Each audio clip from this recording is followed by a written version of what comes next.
بسم اللہ الرحمن الرحیم۔ ہر ایک مسلمان عورت اور مرد کو یہ ویڈیو ضرور دیکھنی چاہیے، کیونکہ ایک زانی عورت کا بڑھاپے میں جب وہ بوڑھی ہو جاتی ہے اس کا کیا حال ہوتا ہے، یہ جاننا آپ کے لیے بہت ضروری ہے۔ جاننے کے لیے ویڈیو کو مکمل دیکھیے گا۔ محترم ناظرین، جسم فروش خواتین کسی بھی معاشرے کے اندر اچھی نہیں سمجھی جاتی۔ یہی وجہ ہے کہ آتے جاتے ان پر لان تان کرنا ہر بندہ اپنا فرض سمجھتا ہے۔ لیکن کیا آپ نے کبھی سوچا ہے کہ جسم فروش خواتین جب بوڑھی ہو جاتی ہیں تو پھر کیا کرتی ہیں؟ پہلی مرتبہ حیران کن کر دینے والی معلومات آپ کے سامنے پیش کروں گا۔ آپ کو ایک ایسی عورت کے بارے میں بتائیں گے کہ وہ جس بھی مرد کے ساتھ ہم بستری کرتی ہے وہ مرد فوری طور پر مر جاتا ہے۔ جسم فروشی کا چکا چوند دنیا میں جوانی گزارنے والی بد قسمت خواتین پر جب بڑھاپا آ جاتا ہے تو بازار کوئی انہیں دیکھنا بھی گوارا نہیں کرتا۔ تب یہ کس حال میں زندہ رہتی ہیں اور اس کی ایک جھلک دیکھنے کے لیے بہت سے لوگ پریشان رہتے تھے، آج اس کو دیکھنا بھی گوارا نہیں کرتے۔ محترم ناظرین، میکسیکو کے دارالحکومت میں قائم ایک خصوصی مرکز میں رہنے والی خاتون عورتیں جو کہ جسم فروشی کے معاملات میں گھسی ہوں، ان کا فیوچر دیکھا جا سکتا ہے۔ اخبار میرو کی رپورٹ کے مطابق شہر کے مرکزی حصے میں زندگی کی چہل پہل اور رونق سے الگ تھلگ ایک پرانی اور بوسیدہ عمارت ہے جس کے اندر 300 کے لگ بھگ خواتین رہتی ہیں۔ بظاہر تو یہ مرکز بھی معمر افراد کے لیے بنائے گئے کسی دوسرے مرکز جیسا ہے، لیکن اس کی ایک خاص بات یہ ہے کہ جہاں صرف وہی خواتین رہتی ہیں جنہوں نے اپنی ساری عمر جسم فروشی کرتے ہوئے گزاری ہے۔ مغرب کے دیگر ممالک کی طرح میکسیکو میں بھی جسم فروشی کا کلچر بہت عام پایا جاتا ہے، لیکن معاشی عدم و استحکام اور عمومی سماجی بدحالی کی وجہ سے یہاں ان خواتین کو بہت برے حالات کا سامنا کرنا پڑتا ہے۔ ان کی جوانی تو جنسی استحصال کا سامنا کرتے ہوئے گزر جاتی ہے، لیکن جب بڑھاپا آتا ہے تو انہیں کوئی سہارا میسر نہیں ہوتا۔ ان میں اکثریت کے حالات اس قدر قابل رحم ہو جاتے ہیں کہ یہ سڑکوں پر بھٹکتی اور برفانی راتوں میں فٹ پاتھوں پر ٹہلتی نظر آتی ہیں۔ دارالحکومت کی سڑکوں پر بے سہارا پڑی ایسی درجنوں خواتین، ان کی اصلاح کے لیے کارمین نامی ایک عورت نے فلاحی مرکز قائم کرنے کا ارادہ کیا۔ وہ خود بھی جسم فروش کے شعبے میں منسلک تھی اور اپنے جیسی دیگر خواتین کے لیے کچھ کرنا چاہتی تھی۔ کارمین کہتی ہیں کہ انہیں یہ مرکز قائم کرنے کے لیے 20 سال تک جدوجہد کرنا پڑی، جس کے بعد بالا آخر حکومت نے شہر کے مرکزی حصے میں ایک عمارت ان کے لیے مختص کر دی۔ کیٹل کے نام سے شہر کے پرانے علاقے میں یہ مرکز 2006 میں قائم کیا گیا اور اب 300 سے زائد سابقہ جو جسم فروش خواتین ہیں وہ یہاں پر مقیم ہیں۔ یہ خواتین کہتی ہیں کہ وہ دنیا سے یوں الگ تھلگ رہ رہی ہیں گویا کوہڑ کے مریض میں ہوں، جن کے قریب آنا بھی کوئی پسند نہیں کرتا۔ لیکن وہ یہ بھی کہتی ہیں کہ یہاں آنے کے بعد انہیں پہلی بار سکون اور تحفظ کا احساس ملا ہے۔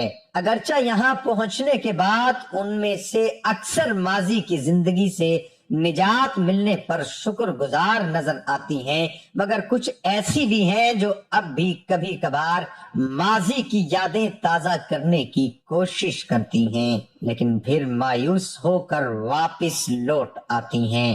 ریٹائرمنٹ کی زندگی گزارنے والی جسم فروش خواتین کے لیے قائم کیے گئے دنیا کے اس واحد مرکز کی اندرونی زندگی کا مناظر پہلی دفعہ دنیا کے سامنے لایا گیا ہے۔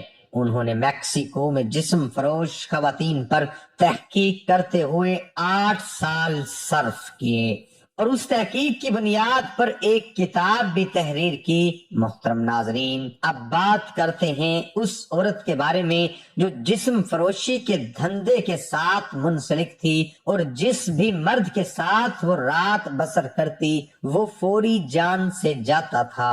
100 سے زائد مرد اپنی جان سے ہاتھ دھو بیٹھے، آخر اس کی کیا وجہ ہے؟ ناظرین، کہتے ہیں کہ برے کام کا برا انجام ہوتا ہے۔ افریقہ ایک بہت بڑی سلطنت ہے، یہ ایک بہت بڑا بر اعظم ہے۔ وہاں پر ایک ملک ہے جس کا نام غانا ہے۔ اس میں ایک جسم فروش خاتون سے تعلق استوار کرنے والے مردوں کی دھڑا دھڑ موت ہو رہی تھی اور اب تک 100 سے زائد مرد اس عورت کے زہر کا نشانہ بن کر دنیا سے رخصت ہو چکے تھے۔ صفاق جسم فروش خاتون نے نیشنل ریڈیو پر اس بھیانک صورتحال کا اعتراف بھی خود ہی کیا، جس پر پورے ملک کے رونگٹے کھڑے ہو گئے۔ محترم ناظرین، نیوز کے مطابق 36 سالہ کیٹرین اور براؤن نے یہ اعتراف جرم کیا کہ وہ جنسی فعال کے بعد اپنے گاہکوں کے اعضاء پر ایک زہریلی کریم لگاتی تھی جس سے ان کی موت واقع ہو جاتی۔ اگر کوئی ایک آدھ گاہک زندہ بچ بھی جاتا تو وہ ہمیشہ کے لیے نامرد بن جاتا تھا۔ اس نے بتایا کہ زہریلی کریم سے 100 مردوں کی جان جا چکی ہے جبکہ 70 سے زیادہ نامرد ہو چکے ہیں۔ اس نے اپنی کہانی سناتے ہوئے کہا، اس نے 16 سال کی عمر میں جسم فروشی کا آغاز کیا اور ابتدائی طور پر اپنے شہر میں جسم فروشی کرنے کے بعد وہ دوسرے شہروں اور بعد دیگر ممالک کے گاہکوں کو بھی خدمات فراہم کرنے لگی کہ اس کے گاہکوں کی نائجیریا، بنیان اور ٹوکو جیسے ممالک سے تعلق رکھنے والے مرد بھی شامل تھے۔ جسم فروشی سے اس نے بھاری دولت کمائی اور اس دولت سے غنا میں بڑے پیمانے پر زمینوں کی خریداری بھی کی۔ حال ہی میں اس نے جسم فروشی کو چھوڑ کر اپنی اصلاح کا فیصلہ کیا اور تب ہی اس کے بھیانک جرائم کا انکشاف پہلی بار منظر عام پر آیا۔ ملزمہ کو پولیس کی تحویل میں دے دیا گیا اور اب اس کے خلاف مقدمہ جاری ہے اور دیکھا جائے گا کہ آخر اس کا رزلٹ کیا نکلے گا۔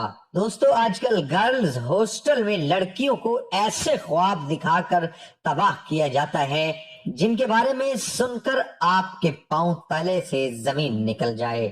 ایک نابالغ لڑکی کے ساتھ ایک بہت بڑے اور نامی گرامی ہوٹل میں 11 مردوں نے پچھلے دنوں پاکستان میں زیادتی کر ڈالی۔ خبر حیران کن حد تک افسوسناک تھی، لیکن پھر بھی ذہن میں کچھ کیڑے سر اٹھانے لگے کہ ایک بہت بڑے ہوٹل میں وہ لوگ لڑکی کو اس کی مرضی کے بنا لے کر پہنچ کیسے گئے۔ ہم کو تو ایک لڑکی کا نام پوچھنے میں مہینوں لگ جاتے ہیں۔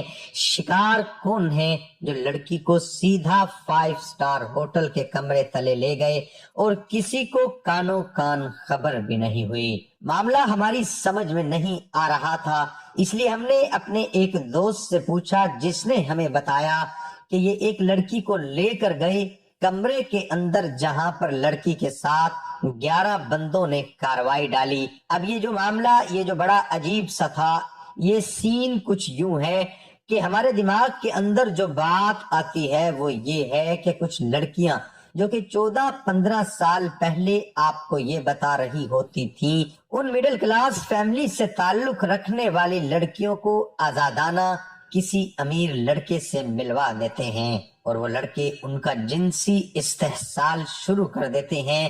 کسی پارٹی کے اندر 8 سے 10 لڑکیوں کو ایک ماڈل کے طور پر لے کر پہنچ جاتا ہے۔ اب اس پارٹی کے اندر جو لوگ موجود ہوتے ہیں ٹھیک ٹھاک پیسے والے ہوتے ہیں، وہ ان لڑکیوں کو اپنا پیسہ دکھاتے ہیں اور لڑکیاں چونکہ متوسط گھرانوں سے ہوتی ہیں لہٰذا یہ پیسے کی ریل پیل دیکھ کر اپنے ایک روشن مستقبل کی آس اپنے دل میں لیے ان مردوں کے پیچھے لگ جاتی ہیں۔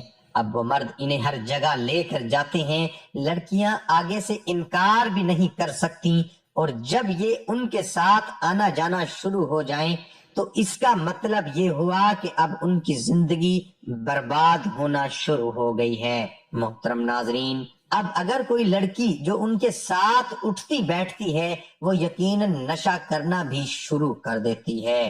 اب یہ ایک بڑی تعداد میں خاص کر پاکستان کے اندر یہ ہوتا ہے، جہاں مرد عورتوں پر تشدد کر کے اپنے آپ کو جنسی تسکین دلواتے ہیں، لیکن اس بات کو بظاہر ماننے پر کوئی تیار نہیں ہوتا، جو کہ اس معاشرے کی منافقت کا سب سے عیاں پہلو ہے۔ ناظرین، اب وہ لڑکی جو اپنی مرضی کے ساتھ ان لڑکوں کے ساتھ کمرے میں جاتی ہے، وہ اس بات سے انکار بھی نہیں کر سکتی کہ مجھے زبردستی لایا گیا ہے یا میرے ساتھ زیادتی ہوئی ہے، کیونکہ وہ اپنی مرضی سے آئی ہے۔ اب اگر کوئی لڑکی جو اس طرح کے معاشرے میں رہتی ہے جہاں پر اس کی کلاس فیلو ہو، جو کسی اچھے گھر سے تعلق رکھتی ہے، اس کے پاس نیا ٹچ فون ہو، اس کے پاس آئی فون ہو، اس کے پاس سمسنگ کے کوئی بڑے ہائی فائی فونز ہوں، اس کا بھی دل کرتا ہے کہ میرے پاس یہ سب چیزیں ہوں۔ تو اب وہ کیا کرتی ہے کہ وہ اس لڑکی کی زندگی کو فالو کرنا شروع کرتی ہے کہ اس کی زندگی میں چل کیا رہا ہے۔ اب اگر امیر لڑکی اپنے بوائے فرینڈز کے ساتھ یا اپنے گھر والوں کے ساتھ کسی KFC یا کسی اور مہنگی جگہ جا کر کھانا کھاتی ہے تو اس لڑکی کا بھی دل کرتا ہے کہ میں بھی ایسی مہنگی جگہوں پر جاؤں، لہٰذا یہ ان چیزوں کے پیچھے لگ جاتی ہے اور پھر اپنے ظاہری راستے سے ہٹنا شروع کر دیتی ہے۔ اب اس کا نتیجہ یہ نکلتا ہے کہ یہ الٹیمیٹلی اس سے بہت ہی زیادہ تکلیف اور دقت کا سامنا کرنا پڑتا ہے، اور یہی تکلیف اور دقت بالا آخر اس کی زندگی کو ایک ایسے احساس محرومی اور مقابلے کے رجحان کی طرف دھکیل دیتا ہے کہ وہاں سے واپسی تقریباً ناممکن ہو جاتی ہے۔ زنا کسے کہتے ہیں؟ اسلام کے مقرر کردہ جائز طریقے سے ہٹ کر جنسی خواہشات کی تکمیل کرنا زنا کہلاتا ہے، یعنی مرد و عورت بغیر نکاح کے آپس میں جنسی ملاپ کریں۔